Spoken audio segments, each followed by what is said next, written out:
સુરત શહેરમાં ચોરીની વધી રહેલી ઘટનાઓ વચ્ચે હવે તો ભગવાનના ઘરો પણ સલામત ન હોય તેમ લાગી રહ્યું છે. તે સુરતના ઉમરા પોલીસ મથકની હદમાં ભગવાનના ઘરોને નિશાન બનાવી હાથફેરો કરનાર રીઢાને ઉમરા પોલીસે ઝડપી પાડી રીઢાઓ પાસેથી રોકડા રૂપિયા, મોબાઈલ ફોન સહિતની મત્તા કબજે કરાઈ છે.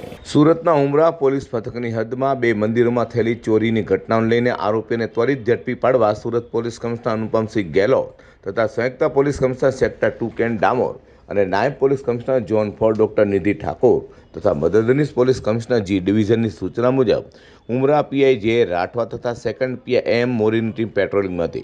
જ્યારે પીએસઆઈ એમ કે દહેવિલકરની ટીમના એએસઆઈ મિલનભાઈ સીસાભાઈ તથા અનામ પોલીસ કોન્સ્ટેબલ મહેન્દ્ર માલજીભાઈ અને અનામ પોલીસ કોન્સ્ટેબલ અશોક જોધાભાઈને મળેલી બાતમીના આધારે બે મંદિરોમાં એટલે કે મગદલા ગામ ખાતે આવેલા રૂંઢનાથ મહાદેવ મંદિરમાં અને વેલેન્ટાઇન સિનેમા પાછળના શ્રી કાલી માતા મહિમા મંદિર ખાતે ઘરફોડ ચોરીને અંજામ આપનાર બે રીઢા ચોરો મહારાષ્ટ્રના જલગાંવ અને હાલ મગદલા ગામ ખાતેના દીપક એકનાથ સોનવણે અને દીપક રવિન્દ્ર જાદવને ઝડપી પાડ્યા હતા. તેઓ પાસેથી रोकड़ा रुपया, मोबाइल फोन सहित 28,000 થી વધુની મત્તા કબજે कराई है. विस्तार में 2 नवंबर की रात और 3 नवंबर की रात दो मंदिर में चोरियों का बनाव बना था, जिसमें से कि 2 तारीख की रात को काली महिमा मंदिर और 3 तारीख की रात को रुंडनाथ महादेव मंदिर में चोरी हुई थी. इन लोगों को एग्जैक्ट आइडिया नहीं था कि दान पेटी में कितने रुपए हैं, तो अंदाज से उन्होंने काली मंदिर में 5,000 और रुंडनाथ मंदिर में 60,000 की चोरी की फरियाद दी थी, जिसकी की जान होते ही पुलिस स्टेशन के स्टाफ तपास में लग गए और सीसीटीवी और गाड़ियों का चेक करते करते उन दोनों आरोपियों को डिटेन कर लिया गया और अभी अरेस्ट करने का प्रोसेस चालू है.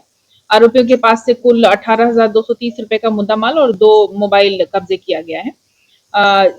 आरोपियों ने ऐसा बताया कि लगभग 25,000 के अराउंड का ही उसमें जो दान पेटी थी उसमें मुद्दा माल था. बाकी आगे की तपास अभी हम कंटिन्यू कर रहे हैं. एक आरोपी का नाम दीपक सोनवने है और दूसरे आरोपी का नाम दीपक जादव है. ये दोनों मूल महाराष्ट्र के हैं, बट पिछले 3-4 सालों से सूरत में ही रहते हैं. और दीपक जादव के खिलाफ पहले भी पिदला के 2-3 केसेस उमरा पुलिस स्टेशन में हो चुके हैं और आगे की तपास हम जारी कर रहे हैं.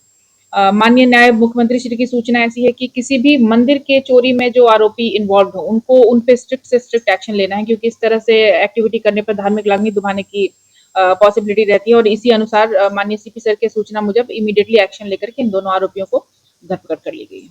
हाल तो उमरा પોલીસે ઝડપેલા બને રીઢા ચોરોની વધુ પૂછપરછ હાથ ધરાઈ છે અને તેઓએ અને કેટલી આવી ચોરીઓને અંજામ આપ્યો છે તે અંગે તપાસ હાથ ધરાઈ છે.